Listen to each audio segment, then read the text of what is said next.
You are listening to The Black Landscape with Andrea Spearman, where Black excellence is always trending.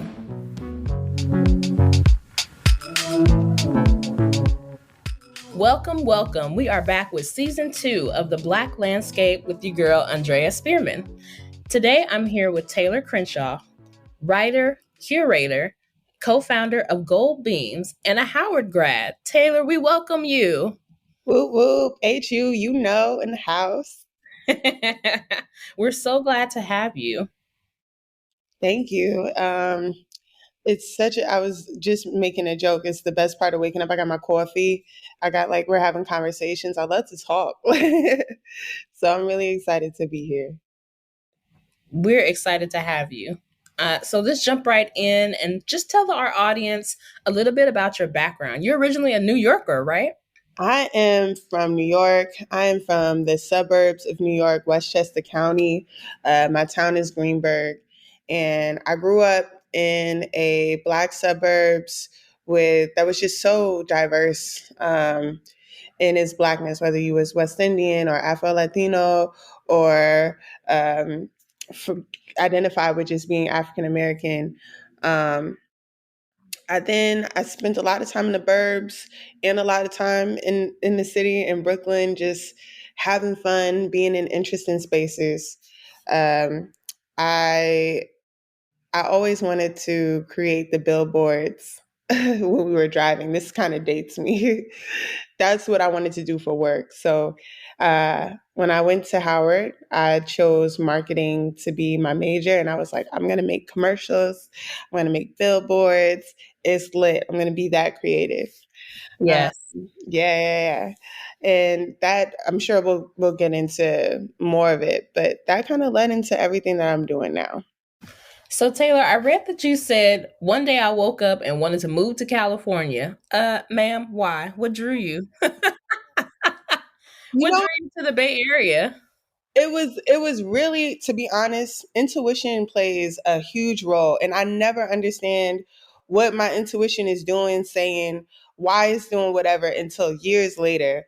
But I just knew I couldn't even tell you what came to mind visually when I thought California. And it didn't matter if I was in LA and like Tahoe and Oakland. I just like California, yes. I mean, we are lit. Right. And then I was like, well, how am I going to pay for this? At the time, I was working for an organization with a lot of mentors. So I was asking my directors, my SVPs, I'm like, so what are the odds that a company relocates someone with a junior position? And they're like, girl, relax, zero. Well, I was in DC at the time. And, the way the Lord had it, I came here I was relocated to work at Banana Republic in San Francisco corporately. And I already did some work with them in Manhattan. And when I was younger, I worked in the stores, and they came to Howard to recruit. And that month, I was like, do it. Right, exactly. We're going to put you in this program and pay for everything. You're going to be in California in 6 months. I was like, look at Lord. Can't take no for an answer. So yeah, California just came up, and it was no visual. It was just like an inner voice for real. That voice said, go on, daughter. Right. Manifest destiny. Yes. I think that we know just how animals migrate like across the continents or oceans, and they just know, like, even if this is their first time making that pass, they just know. I think we all have that. And the trick is to keep that trait alive in the midst of a world that like constantly sedates you or tries to make you think one way is the way, or like you don't really understand how to navigate a path to something outside of your realm, whatever that realm is. You could be, you could be rich and want to be in a realm of and disconnected and want to be in a realm of like more grounded people. You could be an artist and want to go into corporate. You can be in corporate and want to go into artists. You could want to be the first person in your family to go to college. And because your realm is that's not normal in your realm, there's like so much stimuli to make you feel like make you question your intuition and make you think that's not right. That's not normal. Like, Mm. nah, I can't do that. It's not, it's ridiculous. So yeah, it's really a constant effort to make sure that, you know, you put like the same amount of faith in yourself and what your those things that your body says that, as anything else. You know, that's your God for real. Come on, intuition and trusting self. Right. So, Taylor, I was first introduced to you through Afro Urban Society as one of their artist fellows. You're a writer, spoken word artist. Were you sharing this gift back in New York, or did the Bay Area poetry scene kind of influence you? So What's funny. the tea? Um, so if you were to ask anybody that I grew up with, like that, if you were to tell them I was a poet before they now know via the Instagrams, they'd be like, "What? What?" But what I did do was I always kept me a journal. Mm. I Hmm. always wrote in a journal, and normally was obsessive about boys. I'm like, "Mom, she's so mean." It was the journals with the little key in it that you thought was impenetrable. Yes, Like, this those is were great. right, lockdown. And my mom, and I wrote like stories and things like that, but like nothing to really that really clicked it in it for me. But at the time, the internet was kind of getting crazy. Where like we had MySpace and people were making blogs. And my mom was like, "You need to do a writing blog about traveling and food." I'm like, "No, mom, like that's not a thing." Um, See, mom knew. Right. She always knew. She always knew. Um, and then I went to college, and that was the first time where I had friends who were artists and who were making careers and planning these careers to be artists. My best friend was in film and she wrote scripts and also took pictures and video. And then my other great friend was a writer. Her mom was an editor in chief at the magazine that she worked at. And so for her, that realm of being a writer wasn't crazy. Like it was just like, oh yeah, like this is the way. Hmm. And that's why she came to school to be a journalist, to write books and things like that. And one day we were sitting around and we were like, I wrote something. Can I share? And then consecutively, we each were like, I wrote something too. Can I share?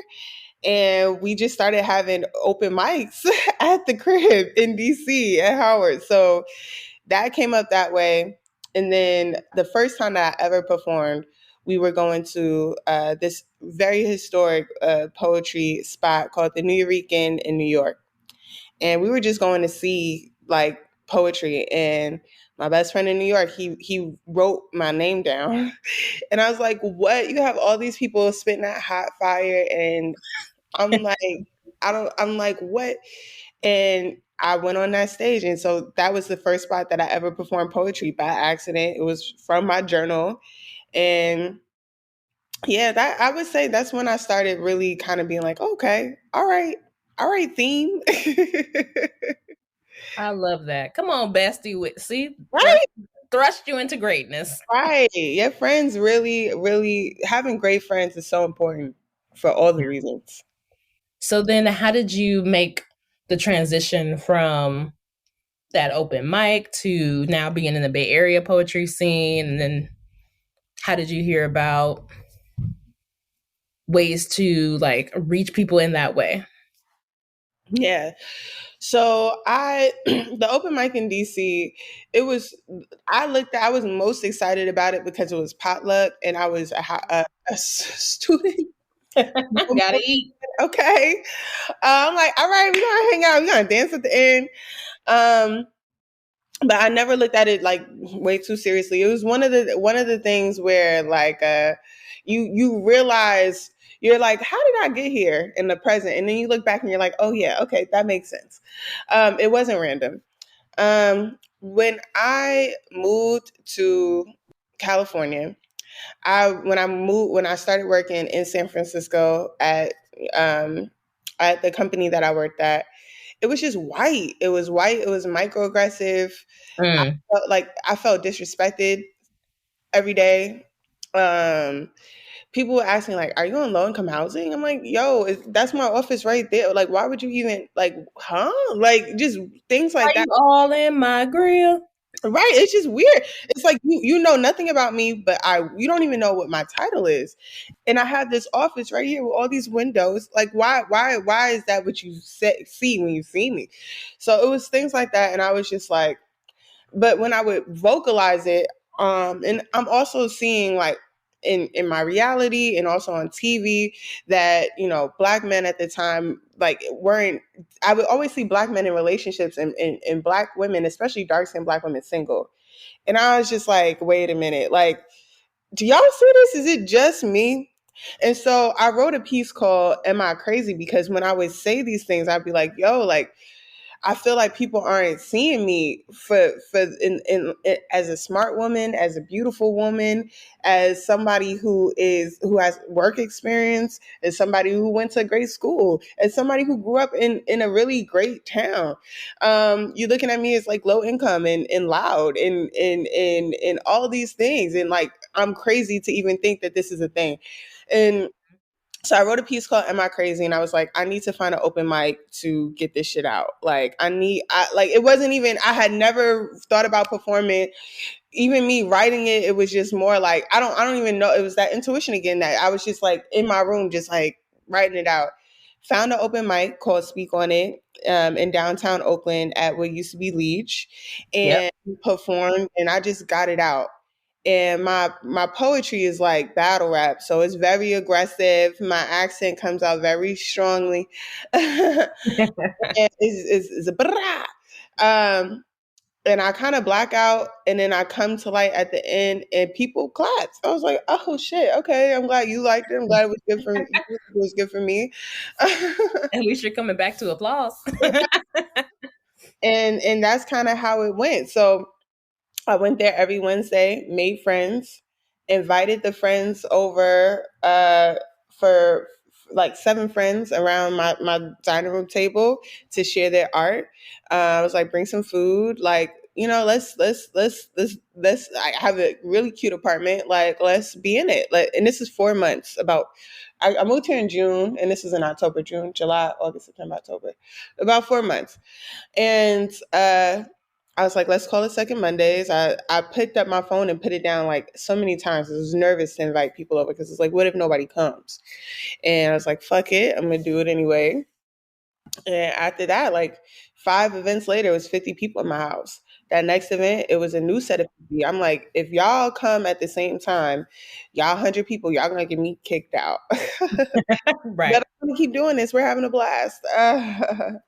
And that turned into Second Mondays, and we got a venue, and that's how it all started. Wow. What an amazing journey. So, right now, we're going to take a break here and hear a word from our sponsor. To listen to past episodes of The Black Landscape, search for us on almost all of your streaming services, including Spotify, iHeartRadio, Apple, and Google Podcasts.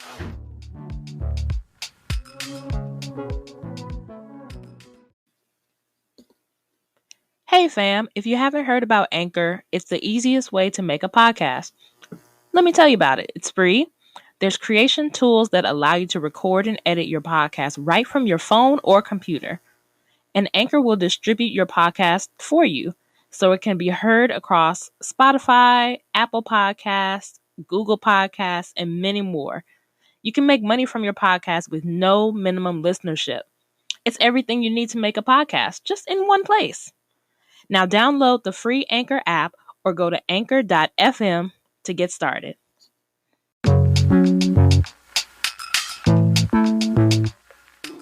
And we are back with Tayleur Crenshaw. Thank you so much, Tayleur. We are on this spectacular journey with you. So having those 50 to 100 people at the house, now we're in the venue, this is the beginning of Gold Beans, right? Yes. We got a venue. We got Red Bay Roastery in Fruitvale, so not the new headquarters. Shout out to Red Bay. Shout out to Red Bay. I'm actually drinking coffee from a Red Bay cup. Yes. So all over. And it's crazy because even before then, this is back to intuition. Before I even invited people to the house, I'm an avid walker. I walk cities. Wherever I'm nationally, internationally, I just walk. That's how I get to know cities. And I was walking up, the Red Bay is kind of like off, off, off. It's like off on a dead end, kind of. And I was walking and I made a right.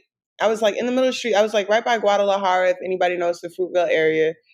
And I was in the middle of the street walking and I was like, I feel like I should make a left. I feel like I should have made a left. I'm not going anywhere. I just felt like I should have made a left. So Intuition kicking in again. right. I turned around, found Red Bay in the cut, and they was playing Most Def. It was this beautiful warehouse with this green plant wall and greenery and wood and ceiling windows and playing Most Def and Tribe Called Quest. And I was like, holy shit, like if I had an event, I would have it here. This is like in June. So fast forward now to y'all gonna get me kicked out if we don't get a venue. And I went in, I hit him up. I was talking to one of the people working that did events there, and I was like, you know, what's the cost? What you know, what do you think? And they were like, all right, well, here's the cost, which was super reasonable. And then they were like, but listen, we've tried to have open mic here. People have tried to have open mic here before. Just be, but I think she was kindly telling me, prepare for a light crowd. That first month, we had 100 people in this space. And I was kind of blown away. At that point, it's like I'm hosting. Like we contracted Black caterer. And for me, like my personal goals, and you'll hear it throughout, whether I say it directly or just you just hear it, is one, to support Black creators making careers from their art.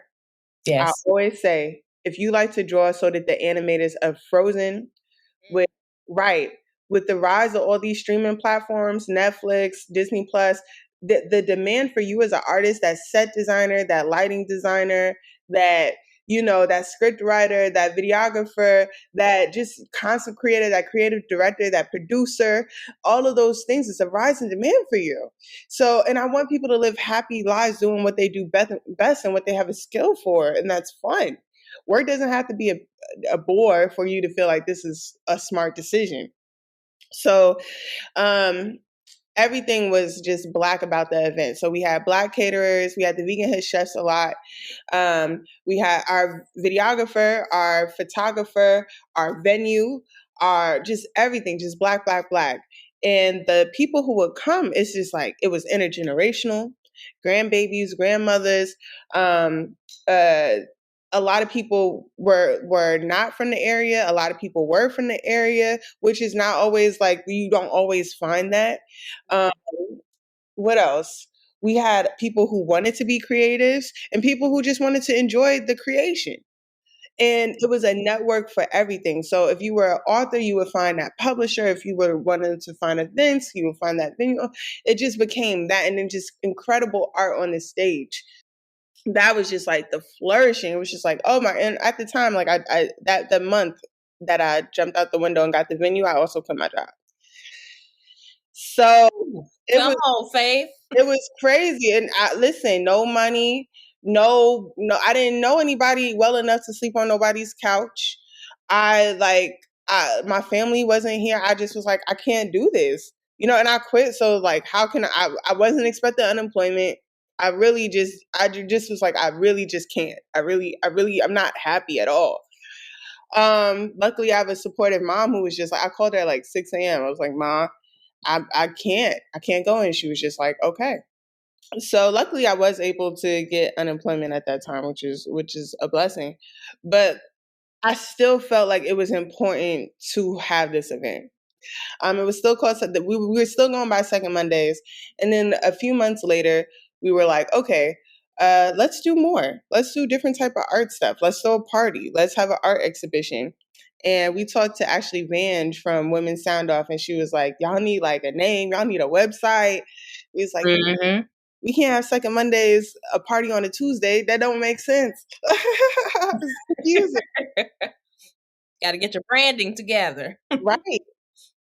And so that's led to us us having all of these creative events up until this day. So this year alone, we've had a cabaret at the San Francisco Exploratorium that featured a Black artist, scientist, and magician. We've had our first concert at the California Ballroom called Fourth Mondays, which is based on our Tiny Desk like music series, and we hosted 300 people in that joint. Like, you know what I mean? We partnered with the Black Joy Parade. We've partnered with, through the Black Joy Parade, Lyft and Red Bull. We've partnered with a lot of organizations, both locally and who have a national presence.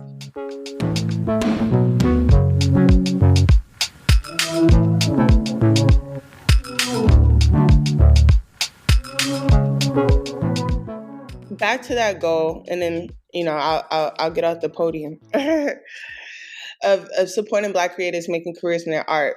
It's me and my team making really big art productions and having those artists go from singing in their mirror to being on that stage, honing their skill, honing their craft, getting people to see them. And not even just stage, that wall, if we have an art exhibition, that cabaret, we had a physics teacher as a scientist who also liked to be on the stage. Like, this is how her career, she's molding her career, and this is that opportunity to do so.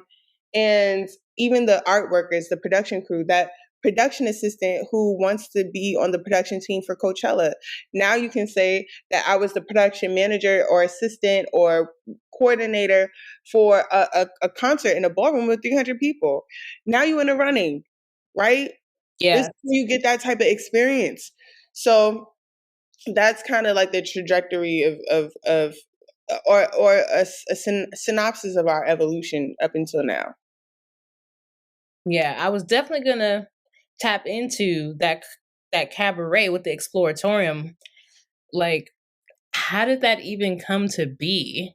Because the exploratorium is such a science and space realm, and it's like, how do you go from poetry to now we got magicians and physicists, and right, such an amazing transition and opening up and expanding of this original idea of sharing art within the community, within your own community. I'm doing all these things for the first time. I never thought that I would be an entrepreneur. And especially with this work, it's nothing that I study. I'm studying it now. Like, I guess you can say that throughout my life. But now it's like I'm conscious about it. And so I sit on a board for an art organization, and one of the people on the board works for the Exploratorium. And so this is kind of, as an entrepreneur, you kind of have to see your connections. You gotta, whether whether it's a comfortable cushion position, like when you're sitting on a board, or when I quit my job at Banana Republic, I was throwing trash and doing breakdown and setups for events at Oakstop, at the Oakland Museum. And then I also taught spoken word at OSA. So I had 3 part-time jobs, still really hard to make the ends meet. But it was like I knew I wanted to be better at my craft as spoken word. I knew I wanted to see bigger productions made by people with a bigger budget at the Oakland Museum. And I knew I wanted to rent spaces at Oakstop, which, to this day, like, that's how we got the California ballroom. Like, that sweat equity that I put in because they managed that space.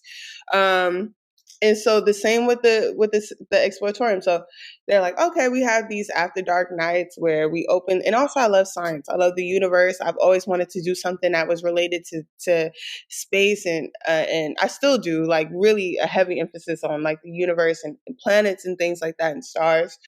But I go to they're having an event after dark. It's drinks. It's like play with the thing. It's adult playground, and the person who I sit on the board with, she introduces me to somebody who does events named Samuel. I'm like, hey, I also throw events. It's a beautiful space. And like, he's like, all right, well, send me an email. Let's talk. And I was like, okay. Yes. Come on, connections. Right. And even in that moment, like, I had to like allow myself to think that, like, I have done enough to have a conversation with someone, to have an event in this space, and with a brain full of expertise. Like, I'm an expert at what I do because I live it, I breathe it. It's my whole life. I'm constantly using my marketing to see how I could. What do people need? So y'all afraid to go on the mic? We need free drinks. What is it that you want? How can I incorporate it into these things? So I'm an expert at this. So we had the thing. He was like, "Well, what kind of thing would you want to do?" And I was like, "Okay." I told him that goal: support Black creators, making careers in their art.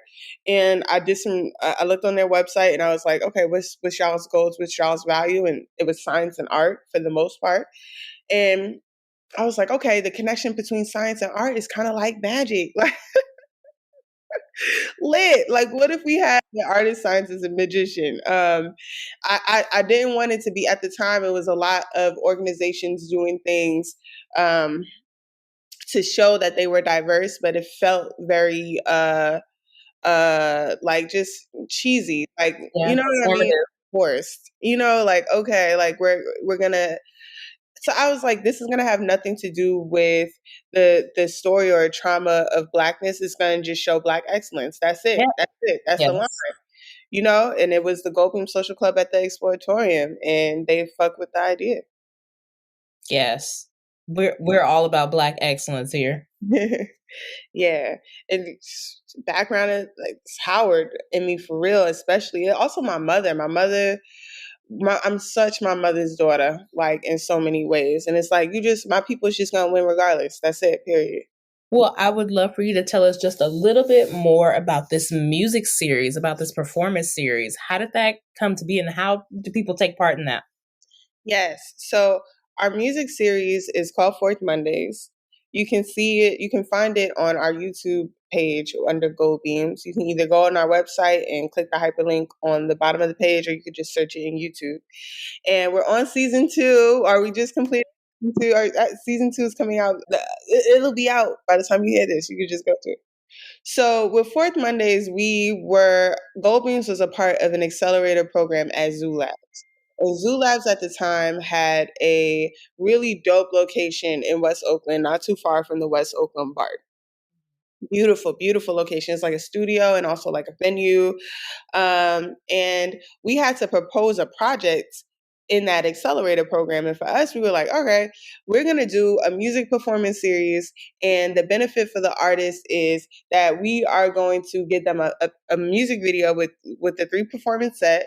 We're going to give them a photo shoot, and we're going to do a complimentary interview. And this is content that they can use for their electronic press kits, as they're like going off and being great and showing and giving people reference to their work.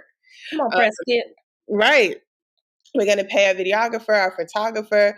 We got the production team here. And also something about the Zoo Lab space is that they have like small dormitories for like these projects. We had the whole space, like we could have spent the night if we wanted to. Mm. Um, right. So fun. Very hostel like. And so we made those dormitory rooms into green rooms. We had food, we had breakfast, we had lunch, we had audio engineers come through. Shout outs to Old Town Soul. And we filmed and recorded 7 episodes, I believe. All that these live sets. It's just dope. We rented lights from Guitar Center, had the interview. So that's how Fourth Monday started. And then we were like, we gotta do it. We gotta have season 2. This is fun. Like we gotta do it again. This is just everywhere. So we had season 2 and we filmed it at Soundwave Studio. It was just gorgeous, gorgeous. Like this warehouse, brick wall, ceiling light space. And we treated the artists like stars, the stars that they are, because I need them to get used to having all green M&Ms in a bowl, like if they so choose. I need them to know that this is them, like this is it, like we value Writer. right, okay.